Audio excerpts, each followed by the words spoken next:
नमस्कार. श्री स्वामी समर्थ. जय जय स्वामी समर्थ. स्वामींच्या प्रिय भक्तांनो, पाहून दुर्लक्ष करू नका. आज स्वामी तुमच्याशी काही संवाद साधण्याचा प्रयत्न करत आहेत.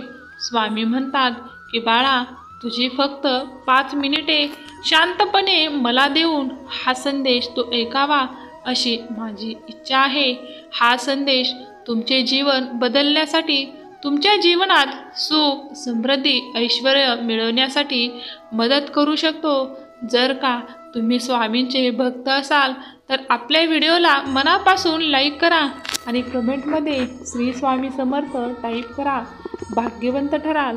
स्वामी म्हणतात की बाळा, तुम्हाला जर कोणाची मदत करायची असेल तर तुम्ही नक्कीच आपल्या व्हिडिओ थ्रू मदत करू शकता.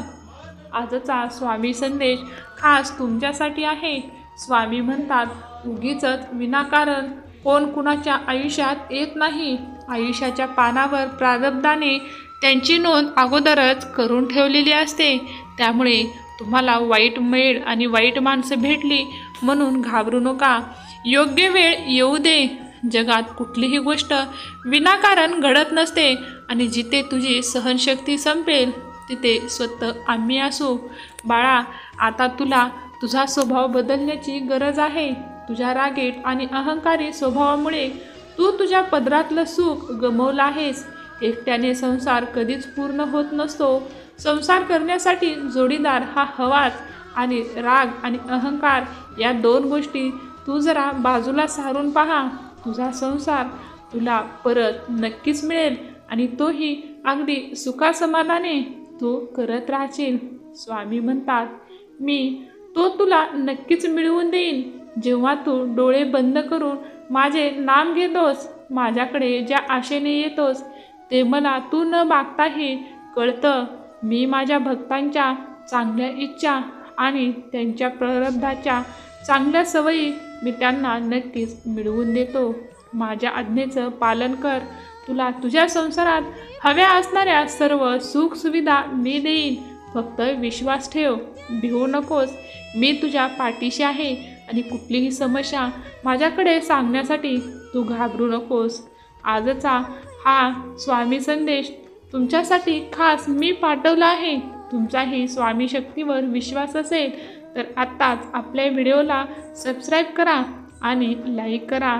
स्वामी म्हणतात, तुमच्याकडून कोणाचेही चांगले घडणे हे तुमच्यासाठी एक भाग्याचे काम आहे आणि ते एक पुण्याचे भागीदार बनवण्यासाठी तुम्हाला मदत करते.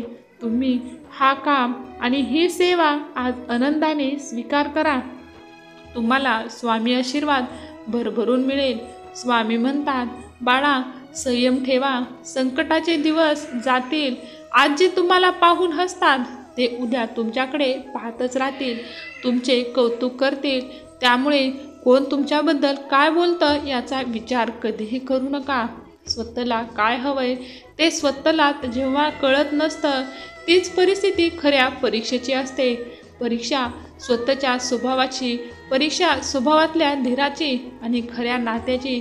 चंचलता म्हणजे एक धुरकट दुःख. जे हवंय ते नाही मिळालं की दुःख मनाला होतच असतं. कारण सर्व दुःखाचं मुख्य कारण हे माणसाच्या वाढणाऱ्या इच्छा आणि अपेक्षा आहेत आणि त्याला कुठलंही औषध शोधता येते. जमिनीवर चालणारा माणूस समुद्रात बुडताना आपल्या पायाला तळ किंवा गाळ लागत नाही ही त्याची खंत असते आणि पायाला तळ लागला तर श्वास घेता येणार नाही ही त्याची व्यथा असते. दोन्हीकडे कोंडीच. खरं तर माणूस दुःखालाही सामोरं जायला तयार होतो, पण दुःख किती आणि कुठंपर्यंत सहन करायची याची एक मर्यादा असते आणि ती मर्यादा प्रत्येकाने तयार करून संकटात उतरताना आणि कुठल्याही गोष्टीचा आनंद घेताना या गोष्टीचा विचार नक्कीच करावा. कारण जेव्हा कधी संकट आपल्या समोर येतं तेव्हा ते आपल्याला होणाऱ्या दुःखाचा विचार करत नाही तर फक्त ते त्याचं कार्य पूर्णपणे पार पाडत असतं. कारण दुःख आणि संकट हे काही कोणीही आपल्याला देत नाही, तर ते आपल्या एक कर्माचा भोग असतो. तो आपल्याला भोगवूनच संपावा लागतो. कारण काल नाही जमले म्हणून कधीही निराश होऊ नका. कालचा दिवस वाईट गेला म्हणून विचार आणू नका. खूप मेहनत करत आहात तर यश मिळत नाही म्हणून तुम्ही धीर सोडू नका. कारण प्रत्येक एका कष्टानंतर तुम्हाला सुखाचा दिवस हा आनंदाने मिळत आहे. हेच ते दिवस असतात जे तुम्हाला आतून आणि बाहेरून स्ट्रॉंग बनवतात. कुठल्याही परिस्थितीत स्वतःला कसं सांभाळून घ्यायचं आणि किती पेशंट ठेवायचे हे शिकवतात. आणि हेच खूप महत्त्वाचं असतं. कारण काही गोष्टी घडायला वेळ लागते, त्यामुळे तुम्ही धीर सोडू नका. स्वामी सदैव तुमच्या मागे तुमचे रक्षण करत आहेत. स्वामी म्हणतात, बाळा रडतोस काय वेड्या, लढण्यात शान आहे. काव्यात ही फुलांची झुंजती कमाने आहेत. उकलून घे हवे ते दुनियेत दुकान आहे. जगणे निरर्थक म्हणतो तो बेईमान आहे. सुखासाठी कधी हसावं लागतं तर कधी रडावं लागतं.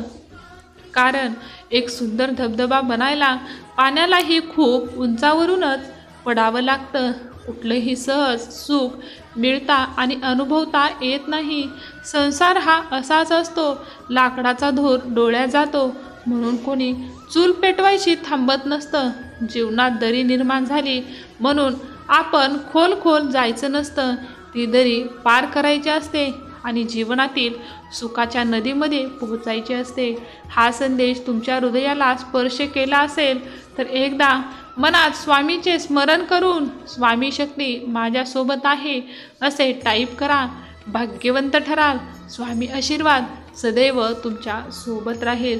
स्वामी म्हणतात, माझ्या बाळांनो एक लक्षात ठेवा, आपण ज्या कर्माने दुसऱ्याला छळतो त्याच कर्माने आपला सर्वनाश होतो. कितीही ताकद पैसा असू द्या म्हणून वाटेल त्याला मनाला लागेल असं बोलून दाखवू नका.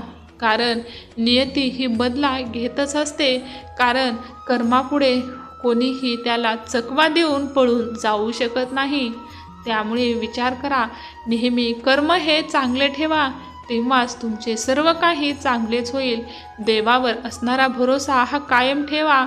देव तुमच्यासोबत सदैव आणि सदैव चांगलेच कृत्य करत राहील.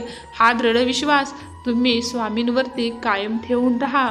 हा संदेश तुम्ही शेवटपर्यंत ऐकत आलात कारण तुमचा स्वामी आईवर पूर्णपणे आणि स्वामी आईच्या शब्दावरती पूर्ण विश्वास आहे. त्यामुळेच तुमचा वेळ तुम्ही इथंपर्यंत घालवलात. तुम्हाला याचा मोबदला स्वामी आई नक्कीच एक चांगले प्रकारे देणार आहे. ते स्वीकार करण्यासाठी तुम्ही आज तयार राहा. धन्यवाद. श्री स्वामी समर्थ. जय जय स्वामी समर्थ.